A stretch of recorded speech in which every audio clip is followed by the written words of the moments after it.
Buenas noches, soy Dr. John Bennett de Miami Beach para Neurocirugía TV. Tenemos otra charla en este congreso de EBC con Rolando Cárdenas Sánchez, el neurocirujano neurointervencionista de Buenos Aires. Él va a hablar de problemática de manejo del EBC en Latinoamérica.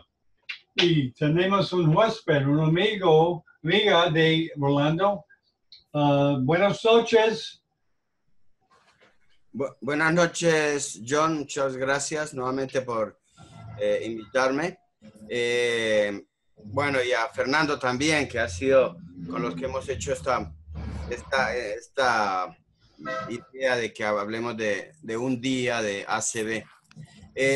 Con la colaboración de América TV, que ha manejado tan muy bien John. Gracias, John, por tu entusiasmo, permanencia en esto.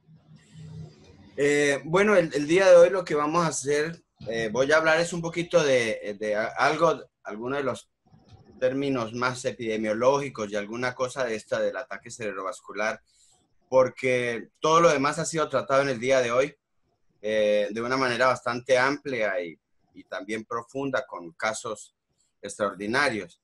Lo que yo quiero hacer énfasis es que en América Latina tenemos una manera particular de de sufrir el ataque cerebrovascular, por cuanto ha sido considerado una entidad que en los últimos tiempos se ha considerado una epidemia, ¿no? 15 millones de personas a nivel mundial la han sufrido y más o menos el 10% de esta población ha muerto, es decir, aproximadamente 5 millones. En Latinoamérica, aproximadamente hay 437,000 personas que tuvieron un ataque cerebrovascular inicialmente y más o menos se acerca a la misma proporción. Hay una mortalidad en Brasil, por ejemplo, de 129,200 y en México de 33,000 muertes al año. Esto es muy importante tenerlo en cuenta porque a pesar de que en nuestra población hay un índice alto de natalidad, se está viendo que cada vez la población envejece. Y más adelante vamos a hablar de esto, de cómo el hecho de que envejezca va a aumentar las cifras del ataque cerebrovascular. Que aparentemente, a medida que la población vaya a envejecer, se dice que para el 2025, en algunos lugares, por ejemplo, como Brasil, puede llegar a triplicar el ataque cerebrovascular, las muertes. Tenemos mucho que ver, tiene mucho que ver la pobreza y la extrema pobreza en América Latina, ¿no? Que son índices importantes porque dentro de ellos están algunos de los factores importantes que desencadenan o son factores de riesgo para que se sufra un ataque cerebrovascular. Teniendo en cuenta que el hecho de que uno sufra el ataque cerebrovascular, un paciente rico o pobre, las secuelas y las lesiones pues van a ser más o menos las mismas, pero no así los factores que pueden desencadenar un ataque, los factores de riesgo que pueden desencadenar un ataque cerebrovascular. Dentro de la América Latina, la pobreza y la extrema pobreza, más o menos en el 2013, colocaron, hay un promedio de 30% de pobreza y el 10% de extrema pobreza, siendo los países de Centroamérica uno de los que más están sufriendo esta situación, ¿sí?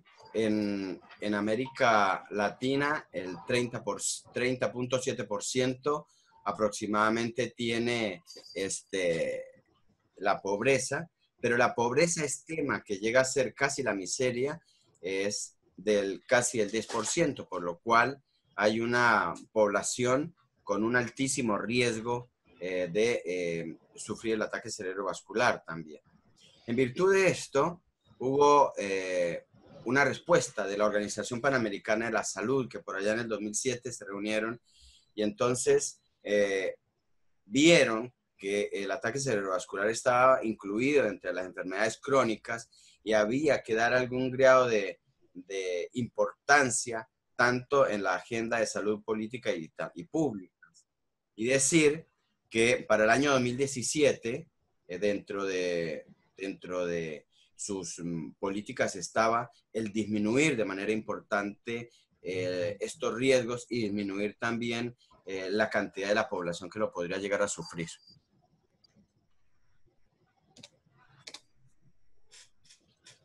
Cuando hablamos de prevalencia del ataque cerebrovascular, hablamos de la proporción de la población que padece la enfermedad en un momento determinado. Y hablamos de incidencia cuando encontramos una cantidad de casos nuevos en un tiempo que nosotros vamos a estudiar. Vamos a hablar de algunas prevalencias, ¿no? En América Latina, donde hemos podido encontrar que la prevalencia en general en algunos varía mucho porque la población de Latinoamérica es variada en cuanto a topografía, en cuanto a climas, en cuanto al aspecto sociológico, al aspecto económico. Varía mucho dentro de la misma región, también el grado de cultura y el grado de educación que puedan llegar a tener, por lo cual es muy difícil poder tener datos absolutamente confiables. Hay en nuestros países, hay dificultad para poder acceder a determinados lugares o la gente en situación económica puede no ir a hacerse atender, por lo cual hay un subregistro absolutamente grande. Pero acá vemos, dentro de un estudio que hicieron y que lo estoy presentando, que es más o menos del 2011, donde se ve que, por ejemplo, en el Perú, en el año 95, con un estudio de 3.246 individuos, encontraron una prevalencia de 6.2 por cada 1.000 habitantes. En Colombia, en el año 97, en una población de Sabaneta que queda en un lugar bastante distante, el índice fue 5.6. En Bolivia, a nivel de la cordillera, donde hubo 9.995 individuos para una población de 55.000, el índice fue muy bajo, pero esto y la relación de la población en general del país hace que la cantidad de casos sean más altos de los que uno puede llegar a imaginar. Entonces, encontramos que hay algunos países que tienen similitudes, que también se parecen geográficamente, culturalmente, pero es bastante alto el grado de prevalencia en Latinoamérica. La población envejece y la incidencia de la ACV va a aumentar, pero esto va también encadenado a que la proporción de jóvenes va a ser menor, pero no quiere decir que ellos tampoco no sufran ataque cerebrovascular. Hemos visto pacientes que entre los 45 y los 60 años han sufrido también el ataque cerebrovascular. Entonces, en pacientes cada vez mayores, por índice de la evolución propia de cada individuo, tiene un factor de riesgo para sufrir el ataque cerebrovascular. Pero a su vez, se le agregan la menor cantidad de jóvenes, ¿no? En el 2050 dice que va a haber la proporción de jóvenes va a ser muchísimo menor a la de los adultos, a personas mayores, ¿no? Obviamente esto hace que incremente la incidencia del ACV. La carga socioeconómica es muy importante tener en cuenta que un ataque cerebrovascular ocasiona una carga económica no solamente para el Estado, no solamente para el grupo social en el que se encuentra, sino también para la misma familia, porque es un individuo que además de dejar de producir económicamente, va a tener que aportársele los elementos necesarios para poder sobrevivir, pero hay que aportarle también la medicación, habrá que aportarle la rehabilitación y habrá que aportarle también las personas que lo puedan llegar a cuidar. Esto ocasiona un aumento enorme de los costos en los pacientes con el ataque cerebrovascular. Además, una familia completa se altera y es difícil porque la familia también habrá que apoyarla. El ACV en menores de 65 años es aproximadamente el 28%. 28% es muy alto. Cuando hablamos de menores de 65%, estamos incluyendo de 45 años en adelante, de 30 en adelante, pues son menores de 65 años. La mortalidad en general del ataque cerebrovascular es del 10%. En Latinoamérica, en un estudio y en uno de los trabajos que estuve teniendo a mano, fue más o menos que había una incidencia de 11.3 por cada 100.000 muertes en menores de 60 años. Pero la mortalidad aumentaba entre los 60 y los 79 años a 301 por cada 100.000 habitantes.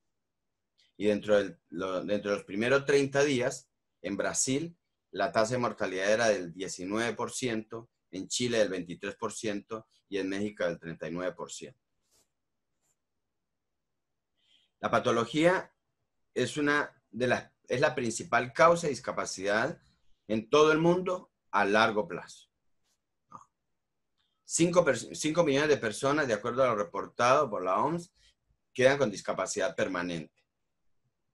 Y esta discapacidad permanente está en relación no solamente con la cuestión motora, con su capacidad física, sino también una discapacidad laboral, social, afectiva. Es decir, que hay un conjunto de situaciones que hacen que la persona en realidad sea completamente un discapacitado.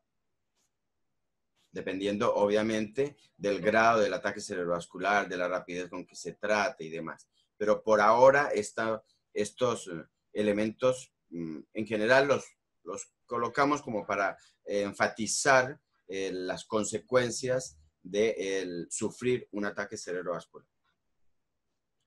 En América Latina, más o menos haciendo algunas comparaciones con respecto a los costos, en Brasil y en Argentina, anualmente se da un costo de 434.000 millones de dólares en el manejo inicial de un paciente con ataque cerebrovascular al año. Y en Argentina, 449 millones de dólares. Encontramos que estamos empezando a ver el manejo y el costo de sufrir un ataque cerebrovascular, además de sufrir el paciente desde el punto de vista físico y emocional. Entonces, el Estado y las empresas privadas también van a sufrir estos costos.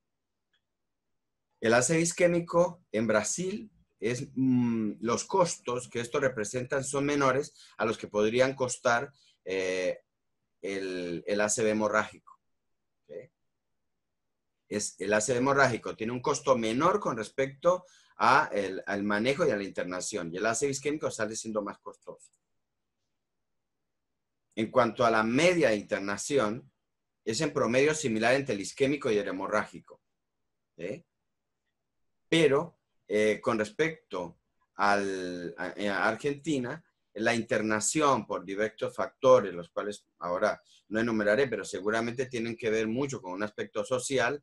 En Argentina la internación es de 35 días con respecto a Brasil, que es de 12 días.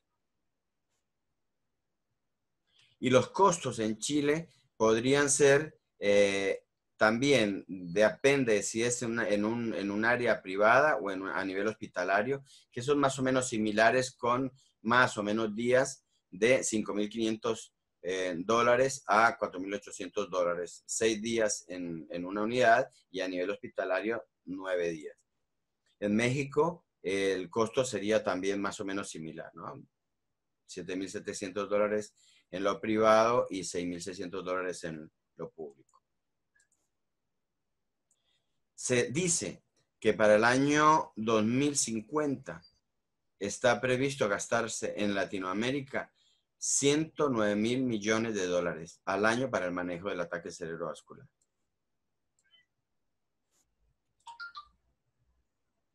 Entonces, recordemos, ¿no?, que es una epidemia y es la primera causa de discapacidad en el adulto. Es la segunda causa de muerte, y en un estudio que se hizo en Argentina, el Prevista surge que se presenta un ataque cerebral cada 9 minutos. Y lo que es frecuente acá es que de 3 individuos que sufren, o 3 pacientes que sufren un ataque cerebrovascular, uno de ellos no consulta. Entonces, esto para enfatizar que hay subregistros con respecto al ataque cerebrovascular. Uno por parte del paciente, ¿no? Esto que ya lo han manejado, hay opciones terapéuticas y las opciones terapéuticas están de acuerdo a la ventana terapéutica que ha variado mucho en este último año, el año pasado y este año, con la ampliación de la ventana terapéutica inicialmente a 4 horas y media para el trombolítico endovenoso, después la ampliación a la trombectomía y finalmente a las 6 horas la implementación mucho más grande de la trombectomía y en este último año con la ampliación a las 24 horas de acuerdo a la evaluación del mismatch para realizar la trombectomía en los pacientes bien estudiados y perfectamente indicados. Es decir, confirmamos que aunque el ataque cerebrovascular es una problemática mundial que tiene una causa enorme de discapacidad y de implicaciones económicas en un país, tiene posibilidades terapéuticas y eso es lo que tenemos que enfatizar, que hay posibilidad terapéutica para lograr disminuir esta mortalidad del ataque cerebrovascular a nivel mundial y en Latinoamérica. Porque el ataque cerebral es una emergencia, pero puede prevenirse y que tiene tratamiento. Y esto es una de las cosas que nosotros enfatizamos muchísimo en las charlas que damos, no solamente a la comunidad, sino también cuando hablamos con el cuerpo médico y paramédico. ¿Cómo es en general el manejo? Es decir, ¿dónde está la situación nuestra específica en América Latina a diferencia de otros países, de los países desarrollados? Supuestamente el circuito que debe seguir un paciente con un ataque cerebrovascular, donde estén todos los sistemas automatizados, ocurre cuando el individuo que sufre el ataque cerebrovascular llama inmediatamente y la ambulancia sin ningún tipo de demora, con un operador competente, lo lleva o lo traslada a un centro hospitalario privado, en medio del cual es recibido inmediatamente, atendido en un shock room, sacado sus exámenes de laboratorio, evaluado neurológicamente dentro de todas las escalas necesarias para poder determinar si es un paciente con un ataque cerebrovascular, hacer los estudios competentes en el momento adecuado, tomografía, resonancia en el menor tiempo posible y definir la conducta terapéutica ya sea por vía endovenosa o por vía de la trombectomía, para que el paciente en un término muy bajo, muy corto, pueda ser reintegrado a su casa sin ningún tipo de secuela. Pero en realidad esto no es lo que sucede normalmente. ¿Por qué razón? Porque la población en general no tiene educación en nuestra población, en América Latina, le falta la información adecuada con respecto a los síntomas o los factores para prevenir un ataque cerebrovascular o saber cómo enfrentarse ante la presencia de cada uno de los síntomas o de los factores de riesgo. Está mejorando muy lentamente, pero está mejorando la información pero hace falta mucho, hace falta enormemente. Los grupos de paramédicos, tanto a nivel ambulancia como a nivel de los radiooperadores y a nivel del sector de enfermería, le falta la información adecuada para poder tener la alarma necesaria para poder reconocer un ataque cerebrovascular. Y me van a decir, no, pero en Bogotá existe, en Perú existe, en Buenos Aires existe. Sí, claro que existe. Pero estamos hablando de que la mayor cantidad de pacientes que sufren un ataque cerebrovascular se encuentran inmersos en un área poblacional de extrema pobreza o de pobreza que no reciben y no tienen la posibilidad de recibir la atención. Y el lugar donde se van a atender es en hospitales públicos, en donde desgraciadamente no tienen los elementos necesarios para poder hacer este circuito que evidentemente es absolutamente necesario. La otra situación pasa que en los hospitales a donde llegan los pacientes no tienen los insumos necesarios para realizar ni los exámenes de laboratorio o no tienen la medicación para el tratamiento de la trombolisis o está dañado el tomógrafo o no tienen resonador.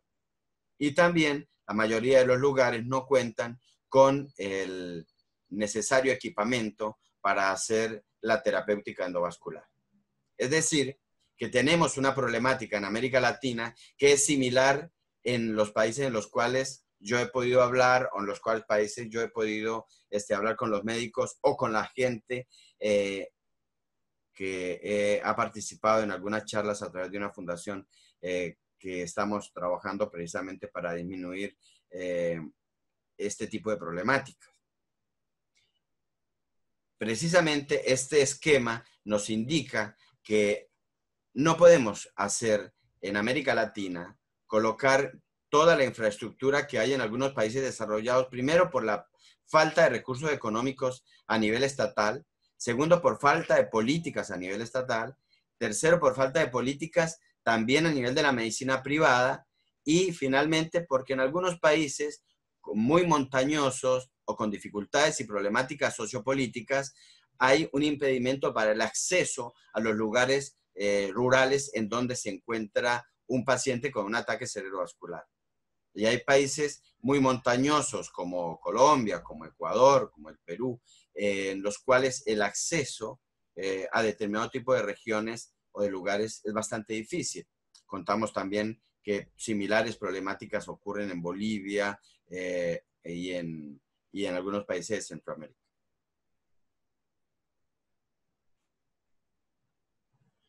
Es importante que los médicos tengan información adecuada, pero ahí encontramos que no todos los médicos están con los esquemas o los protocolos necesarios para poder tener el sentido de alarma y que el paciente apenas llegue a una guardia pueda hacer una evaluación necesaria. Y no estoy hablando de los lugares en donde normalmente la actualización de los médicos es el pan de cada día. No estoy hablando de los grandes centros en donde sí están los médicos actualizados y donde puede ocurrir esto. Estoy hablando de las áreas alejadas de la población, del área central, en donde vienen y donde sufren los pacientes del ataque cerebrovascular y no tienen toda la infraestructura de esta que estamos hablando. Entonces, creo que es necesario que haya alguna actualización de los médicos y en eso también estamos trabajando, haciendo y fortaleciendo los grupos de médicos, no los especialistas, porque el médico que recibe un paciente con un ataque cerebrovascular no es el neurocirujano, no es el neurólogo, es el médico de la guardia, es el médico que está en una salita de atención primaria. En esos lugares es donde debemos reforzar para que los médicos tengan la mayor información, porque son ellos los que reciben el paciente y son ellos después los encargados de derivarlo. Entonces, hay que instruir tanto al área paramédica, también a los médicos de comienzo, los médicos generales, los médicos clínicos, los médicos emergentólogos y los médicos rurales, que son los que deben tener un estudio y unos protocolos detallados para poder hacer el manejo del ataque cerebrovascular. ¿Y por qué lo tenemos que hacer? Porque consideremos en la primera diapositiva lo que decíamos, es una epidemia y debemos tratar esto como tal. Por eso, creemos que es fundamental que el Estado tenga un compromiso muy importante. Es importante que haya una ley, del ataque cerebrovascular, pero más importante es que el Estado desarrolle un programa real, un programa fácil, un programa accesible para que podamos de esta manera tener campañas a la población, educación y actualización a los médicos y además los elementos necesarios para poder tratar el ataque cerebrovascular en el hospital público, en donde haya la medicación, en donde haya el instrumental necesario y los medicamentos necesarios para el tratamiento del ataque cerebrovascular. Pero es necesario también que, así como el Estado debe estar inmerso en la solución, también lo deben estar los empresarios de la salud, porque ellos también, los empresarios de la salud, tienen injerencia en la salud de la población, en cuanto deben mantener todos los sanatorios privados con los elementos necesarios para el manejo del ataque cerebrovascular. Pero también creo que es necesario que un paciente que sufra un ataque cerebrovascular en consonancia con el Estado haga que un paciente que sufra un ataque cerebrovascular sea atendido en el lugar más próximo, ya sea hospitalario o sea en el área de salud pública. Es una idea que me parece que al ser considerada una epidemia debe ser tratada y considerada como tal.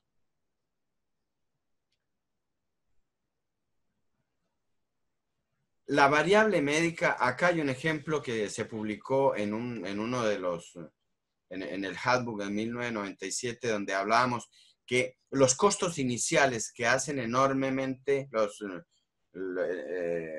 elevado la atención médica, pues está dada por la atención hospitalaria, ¿no? La hospitalización.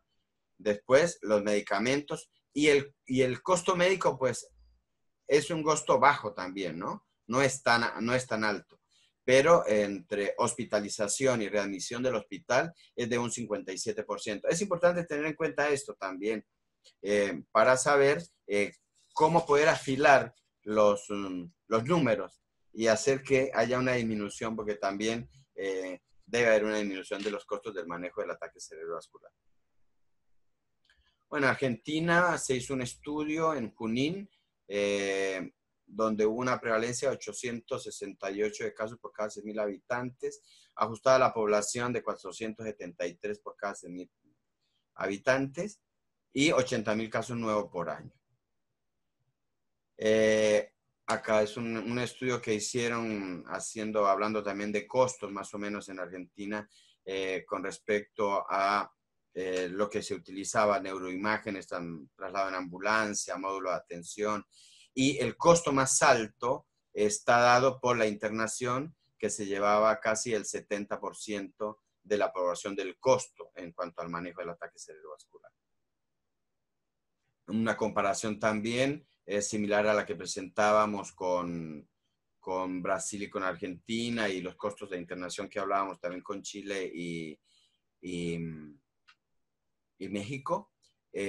También los costos del ACV hemorrágico, esto es hace varios años atrás, en peso, no está en dólares, pero acá para determinar cómo un ACV hemorrágico en Argentina tenía un promedio de 46 días de internación en un hospital público, mientras en un hospital, en un área privada, era bastante más bajo. Y las similitudes de la internación con respecto al ataque isquémico. Se han hecho en Argentina varios estudios, dentro de ellos el registro Arenas del Consejo de Stroke, donde se determinaban los factores de riesgo, y entre los que se determinaba que el factor más importante era la hipertensión arterial en un 78%, le seguía la enfermedad cardiovascular, tabaquismo, dislipidemia, el ACV previo, diabetes, la fibrilación auricular. Otro estudio fue el RENACER de la Sociedad Neurológica Argentina, que también tiene más o menos una similar proporción en cuanto al evento isquémico, 83%, y el hemorrágico, el 17%, y el principal factor de riesgo era la hipertensión arterial. Y finalmente, en este momento, hay un consenso de varias sociedades, sociedades médicas argentinas, para hacer un consenso, ¿no? De ACV, de ataque cerebrovascular, que está la Sociedad de Cardiología, la Sociedad de Neurología, el Colegio Argentino de Neurointervencionismo, la Sociedad Argentina de Neurología, la Sociedad de Terapia Intensiva, la Sociedad Médica Argentina. Es decir, hay varias, se está uniendo un grupo enorme de sociedades para sacar un consenso único para la República Argentina, y también se está trabajando en la solicitud y de una ley del ataque cerebrovascular que en este momento está teniendo bastante fuerza y que le están impulsando varios grupos. Así que como tarea particular y una de las cosas que también estamos desde la Fundación ACB Vida promoviendo en consonancia con todos los demás grupos es educación a la comunidad, educación y actualización a paramédicos, actualización médica y estimular el compromiso estatal y de la medicina privada para disminuir el ataque cerebrovascular en Argentina. Bueno, sé que ha sido bastante rápido, muy escueto, pero les agradezco y estoy atento a cualquier comentario. Doctor John Bennett, muchas gracias por su gentileza. Gracias, Enrique. Enrique, Rolando, no sé. Rolando Enrique, está bien, perfecto. Oh, ok, sí, un vista general de la campo de strokes en Latinoamérica. Hay números que yo he visto que yo tengo preguntas. Un número para mí que está extraño es la alta mortalidad de mexicanos. Y qué coincidencia, este congreso, la mayoría de venezolanos es mexicano. Ajá, claro. Sí, las cifras fueron extraídas de uno de los trabajos que vi. Es difícil por cuanto hay una gran cantidad de literatura allí dada por cada uno de los estados y que hay neurocirujanos endovasculares muy importantes, a los cuales conozco a muchos de ellos, pero en general quise tomar una cifra que fue bastante más antigua de la que hubiera esperado y donde no estaban todos estos últimos avances, que yo estoy seguro que ahora, en este año, con la trombectomía, los últimos estudios de la trombectomía y la posibilidad de la ampliación de la ventana, vamos a tener menos mortalidad, pero seguramente vamos a tener que seguir enfatizando en el tratamiento precoz del ataque para lograr disminuir la morbimortalidad. La morbilidad, perdón, la discapacidad. Ok. Daniela, ¿tiene algo comentario o preguntas para Rolando? No, la verdad que no, quedó todo muy claro y muy interesante la charla.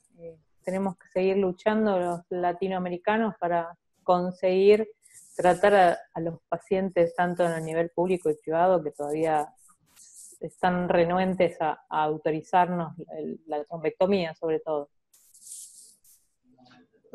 Rolando, yo tengo una pregunta rápido. En su experiencia, ¿hay muchos médicos que no conocen tratamientos que es disponible ahora para stroke? Sí, claro, pero no solamente en Latinoamérica hay una gran proporción de médicos que les falta la información. Hay mucha subespecialidad, de tal manera que quedan los médicos generales a cargo de y no se les dan las herramientas necesarias a ellos para que tengan la información adecuada. Y cuando tienen la información adecuada, no se le dan los elementos para el tratamiento. Pero no solamente, no se le olvide que la medicina no la hacemos los médicos solamente. La medicina o la salud de un país está en relación directa con la formación del grupo de paramédicos administrativos y políticos. ¿Por qué razón? Porque en un pueblito pequeño, alejado, donde el grado de pobreza es bastante alto y donde los accesos son difíciles en nuestros países, en esos lugares, tener acceso a la medicación es difícil, tener acceso a la alta tecnología es difícil y tener acceso a la atención en salud, también no toda la población logra una cobertura adecuada. Acá lo interesante que se plantea y es lo que la ley de ACB está intentando hacer en la República Argentina es que tomemos conciencia de que estamos ante una epidemia y al ser una epidemia hay que tratarla como tal. Okay. Y Sí, es cambiando mucho, como ha dicho Daniela. Cuando yo soy médico en sala de emergencia, un stroke no tiene ningún tratamiento, solamente espera para ver qué pasa con nature, espera, no hace nada. Claro, esa es la situación. No es así lo mismo en los países desarrollados. Igualmente, tanto en países desarrollados como en países nuestros, la mortalidad y la discapacidad está en relación directa precisamente a la lesión cerebral, por lo cual esto no tiene ninguna implicancia ni sociológica, ni económica, ni política, ni nada, porque ya una vez afectado el cerebro, por un ataque cerebrovascular, el desencadenante de la lesión estructural ya está hecha, ¿sí? Lo que en sí debemos enfatizar es en lo previo. Hay que enfatizar muchísimo en los factores de riesgo por un lado, y hay que enfatizar mucho también en la terapéutica inmediata, que es ahí donde falla, porque a personas que estén económicamente acomodadas y van a visitar un lugar donde hay una pobreza importante o donde el acceso a la medicina de alta tecnología no sea fácil, por más de que tenga una gran cobertura médica, si ese lugar no tiene los elementos necesarios, va a sufrir las consecuencias de la agresión del ataque cerebral.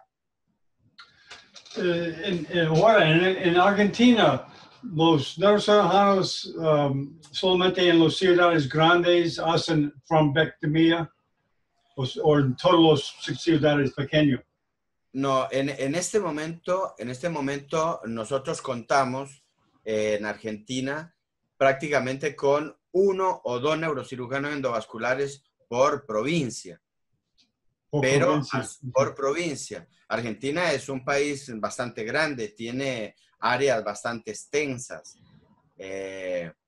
pero ya no estamos en la época de hace unos 20 años, sino que ya se ha formado muchos especialistas en intervencionismo, en neurointervencionismo, muy buenos, y que resuelven de la patología endovascular para el ataque cerebrovascular. Pero lo que pasa es que en este momento tenemos una dificultad enorme, primero para que el procedimiento de la terapéutica endovascular sea homologada, se dice, ¿no, Daniela? Sí, o autorizada. Autorizada. Por el otro lado, necesitaríamos que la gente ocurra en el tiempo más adecuado, ¿no? Tenemos la mano de obra, tenemos los médicos, pero faltan las autorizaciones de las distintas obras sociales y prepagas o seguros médicos, como se dice allá en Miami, que autoricen la prestación. Claro. Y la otra situación es que a nivel público los lugares son bastante escasos donde se pueda hacer esta terapéutica, ¿no? Exactamente, en los lugares públicos hasta no hay la RTPA, no está la del Plaza para hacerle la trombolisis, ni siquiera. Ok, Rolando, mucho gusto, gracias otra vez para la excelente charla. Y Daniela, quería introducir a Griselda, una persona que ha hecho mucho de estas presentaciones en nuestro canal. Hola, buenas noches, Griselda. Hola, buenas tardes a todos. Muchas gracias por la invitación para participar con Daniela y Rolando, nosotros de Argentina. ¿De dónde eres, Griselda? De Ciudad de México. ¿Me escuchaste un poquito la charla de ACB? ¿Cómo está el manejo en México? En el momento actual yo hice un pequeño resumen de cómo estaba en México, pero yo sé que hay un desarrollo enorme de la neurocirugía endovascular, pero no sé si se ha logrado disminuir la mortalidad del ataque cerebral allí. Pues realmente no tanto. El problema también que tenemos aquí es lo que ustedes mencionaban ahorita al final, en el sentido de que no todos los hospitales de nuestro país cuentan desafortunadamente con médicos que puedan tratar desde el punto de vista de terapia endovascular estos pacientes. Y también el hecho de que, también la falta de educación de muchos de nuestros médicos en cuanto a la identificación oportuna y el envío oportuno de este tipo de pacientes para su tratamiento es también uno de los puntos más débiles dentro del tratamiento del EBC, principalmente isquémico. ¿Y ustedes tienen ley de ataque cerebrovascular? Existe ya varias ¿cómo se llama? Políticas de salud en función de poder identificar y tratar este tipo de patologías. Sin embargo, todavía no se ha generalizado como tal. Ahorita principalmente está enfocado a lo que es el código infarto, pero principalmente para enfermedad cardiovascular, pero no precisamente para todos los efectos que esto tiene a nivel cerebral. Ajá. Es interesante, ¿no? Porque hay como una especie de negación a nivel de las políticas estatales para poder lograr este manejo masivo, siendo el ataque cerebrovascular una enfermedad considerada epidémica y que produce una mortalidad casi el 60% asociada a las cardiológicas y al cáncer, ¿no? Y a la diabetes. Pues en nuestro país es una de las principales causas de mortalidad. En las primeras 5 causas. Entonces, Okay. hemos hecho mucho énfasis en cuanto al tratamiento. Ok, muy bueno. Ok, Rolando, muchas gracias. Tú y Daniela pueden quedar si tú quieres. Vamos a terminar esta charla. Muchas gracias, muy amable John, como siempre, este gran impulsor, y te felicito por el reconocimiento que te dieron hace poco. Es justo y la verdad vas a marcar historia en esto de las redes con respecto a la educación médica. Ok, vamos a seguir juntos con esto.